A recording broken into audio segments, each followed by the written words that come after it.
feel low, you can still go. Even when you feel slow, you can still go. Even when there's no hope, you can still go. I never answer to no, man, I still go. Go, go, go, go, go, go, go, go. Brian Giles with Brian Giles MTG. And hoo-ha, we're back with more Fallout spoilers. We're starting off with a really interesting one in the Nipton Lottery.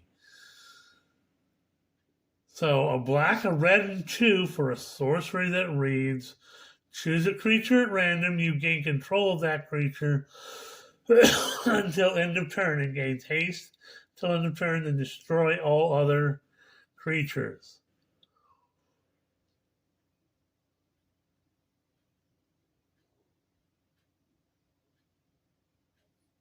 Wow, that's a dope ass removal at 4 mana. Yeah, it's at sorcery speed, but all the best removals are usually at sorcery speed. But you can take control of an opponent's or your own creature, and you get to give it haste. Untap it and give it haste, and destroy all other creatures.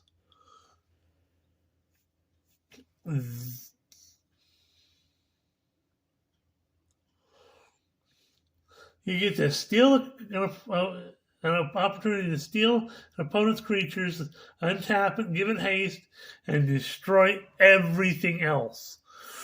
This is going to be a sick-ass removal. People are going to want this. This is a dope card. Hoo-ha! Next up, we have another one of the reskins. So this is Ruska, Terror of Point Lookout, which is also Ayula, Queen Among Bears. So green and 1 for a 2/2 legendary creature, bear. Remember, another bear enters the battlefield under your control. Choose one. Put 2 +1/+1 counters on target bear, or target bear you control fights target creature you don't control. So, hoo-ha.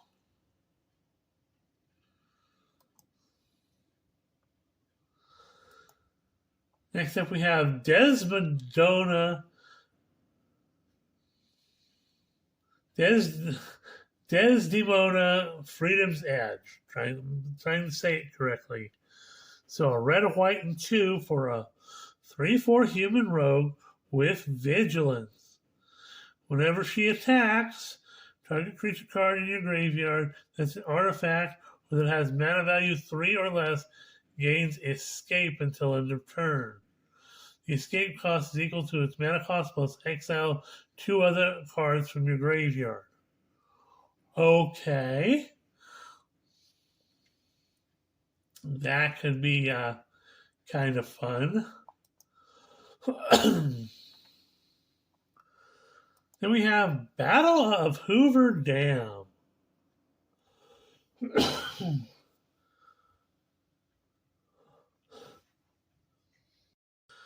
This is an interesting enchantment for a white and 3. We get an enchantment that reads Battle of Hoover Dam. When it enters the battlefield, choose NCR or Legion. If you choose NCR at the beginning of your end step, turn target creature card with mana value 3 or less from your graveyard to the battlefield with a finality counter on it. If you choose Legion, whenever a creature you control dies, put 2 +1/+1 counters on target creature you control. Okay. This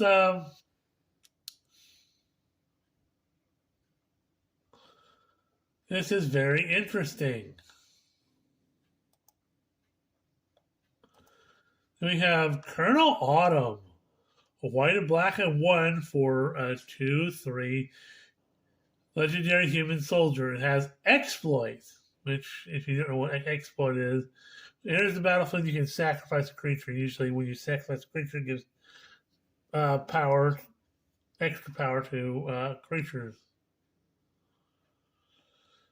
So it has lifelink and a 2/3 for 3 mana.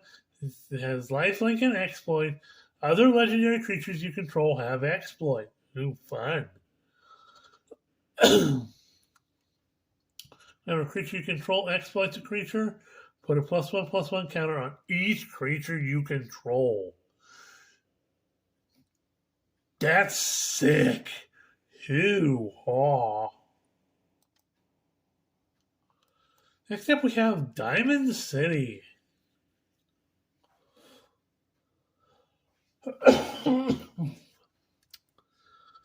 So it's a land, and when it enters the battlefield with a shield counter on it. You can tap it to add a colorless mana, or tap it to move a shield counter from Diamond City onto target creature. Activate only if 2 or more creatures enter the battlefield under your control this turn. Okay, so also this becomes another target for your Proliferate, because they are counters. So this is going to be a useful land and might be well sought after for future games. Hoo-haw.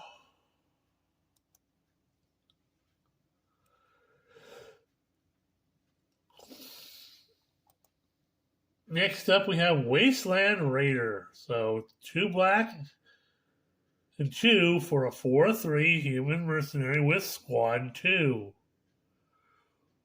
When Wasteland Raider enters the battlefield, each player sacrifices a creature. And with the squad thing, if you keep pumping the 2 mana in, you get dudes that you can sacrifice to force your opponents to sacrifice creatures. Interesting mechanic. Hoo-ha. Next up, we have Butch Deloria, Tunnel Snake. So it's kind of a gang that's in the Fallout gang, the games. So black and 1 for a 2/2 legendary human rogue. He has menace, so he can't be blocked except by 2 or more creatures. And he has Tunnel Snake's rule. When he attacks, it gets a +1/+1 till end of turn for each of the rogue and or snake you control. Now, just as a reminder, there are some other things that have been reclassified as snakes. I can't think of their name right now. Nagas have been reclassified as snakes. So so rogues and snakes get some love there. And you can pay a black and 1 to put a menace counter on another target creature, and it becomes a rogue in addition to its other types. So this fits in a rogue deck or a Naga rogue deck, or snake rogue deck. So hoo-haw. This you can slot this in with not only your other rogues, but and it gives menace counters, which, because it's in the black, and I think it's black, blue, and green, is the Mothman Proliferate thing. So you can also proliferate stuff. So hoo-ha, this sounds fun. Ruthless Rad Rat. So 2 black and 1 for a 2/2 rat mutant with squad. Exile 4 cards from your graveyard and it has Menace. Because you need more irradiated mutant rats for your rat deck. Hoo-ha.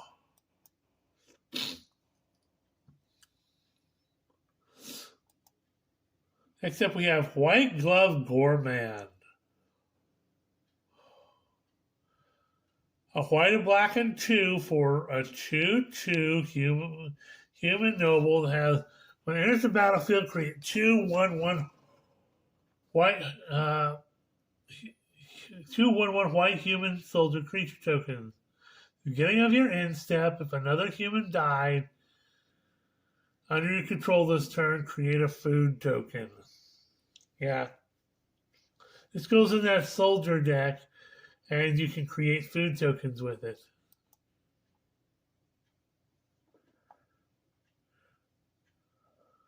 Next up, we have Survivor's Med Kit. So this is going to be a useful little thing. So it's single mana for an artifact that reads, pay 1, tap it, and choose one that hasn't been chosen. A stim pack, draw a card. Fancy Lads Snack Cakes, create a food token. Or Rad Away, target player loses all rad counters and then sacrifice the med kit. So it does some useful things. You get card draw, you get a food token, and you can lose all your rad counters.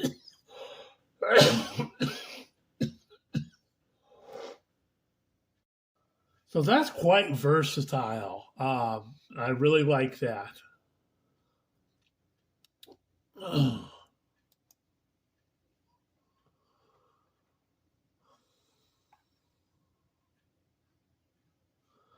Next up, we have Thrill Kill Disciple. Red and 2 for a 3/2 human mercenary with squad 1 and discard a card. When it dies, create a junk token. So you can squad up these guys. It's got a low squad cost, but you still got to discard a card too. So, but there are certain decks that are really based on discarding the card, and stuff. So.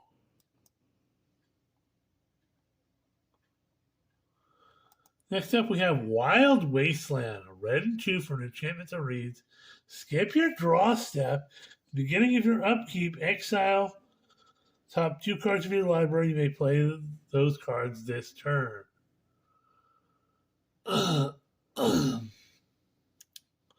Kind of like a red version of Phyrexian Arena. Or there's some other cards that are like that.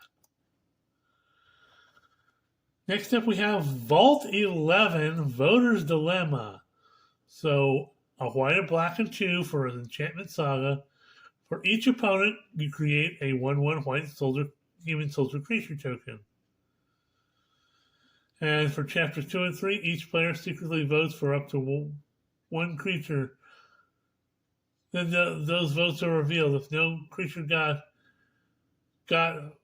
votes, each player draws a card. Otherwise, destroy each creature with the most votes or tied for the most votes.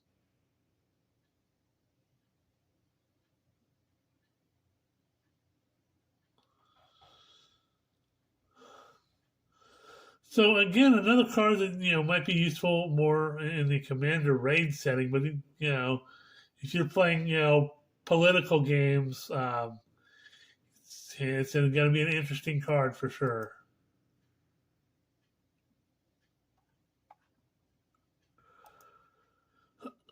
Next up, we have Rawl Troubleshooter. A blue, a black, and 1 for 1/4 legendary zombie mutant rogue. Okay, another rogue. Once during each of your turns, you may cast a spell from among cards in your graveyard that were milled this turn. Tap it. Each player mills a card.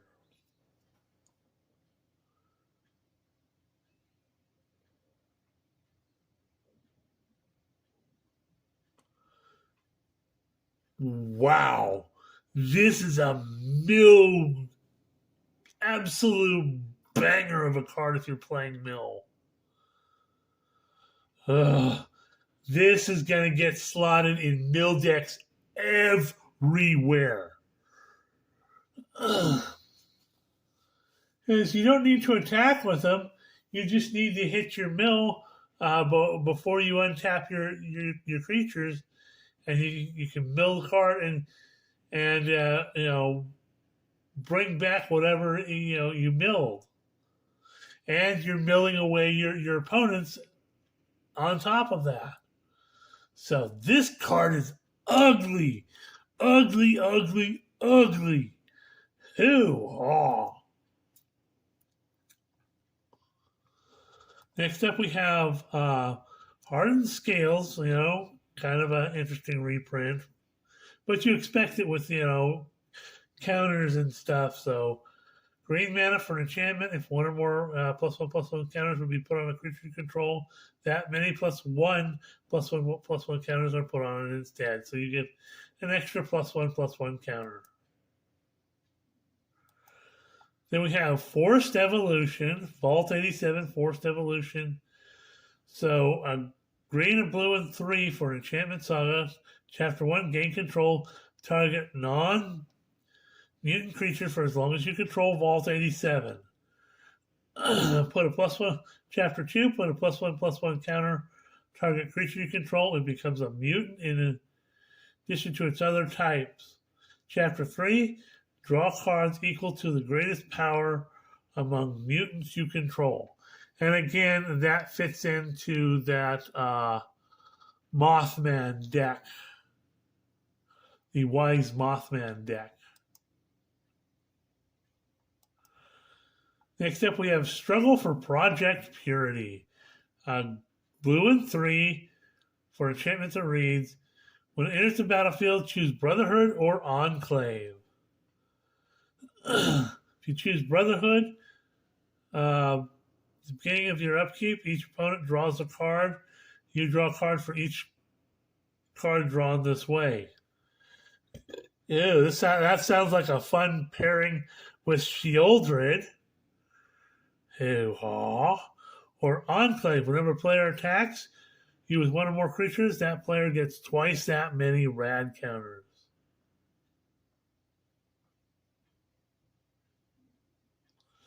Ew. That's dirty.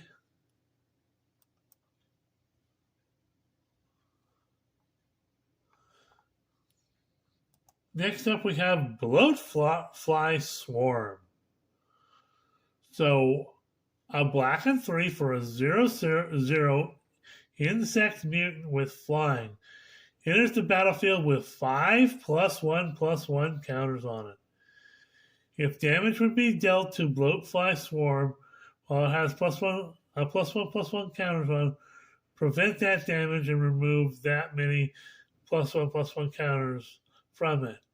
Then give each player a rad counter for each +1/+1 counter removed that way. Ew. So it's got some self-protection along with a lot of +1/+1 counters.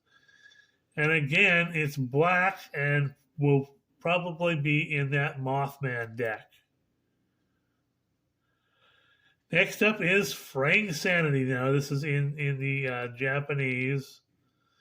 Blue and 2 for a, I believe it's an enchantment that reads, yes, enchant player, enchantment or enchant player, beginning of each step, enchanted player mills X cards, where X is the number of cards put into their graveyard from anywhere this turn. So again, that fits in with the mill thing and rad counters and milling and more milling and yeah. Next up, we have Prime Mirelurk Queen. Beefy 2 blue and 5 for a reskinned Hullbreaker Horror. Ew. Of course, it's a 7/8 Kraken Horror with Flash. It can't be countered. Whenever you cast a spell, choose up to 1. Turn target spell you don't control to its owner's hand.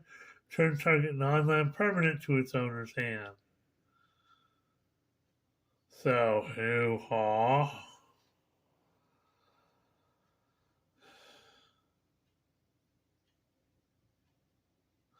Still a pretty dope card, and it's used a lot. Next up, we have Recon of Craft Theta. 4 mana for a 4/4 artifact vehicle with flying. When it enters the battlefield, create a 0/0 blue alien creature token and put a +1/+1 counter on it. When it attacks, proliferate. Ew, and you can crew it for 2.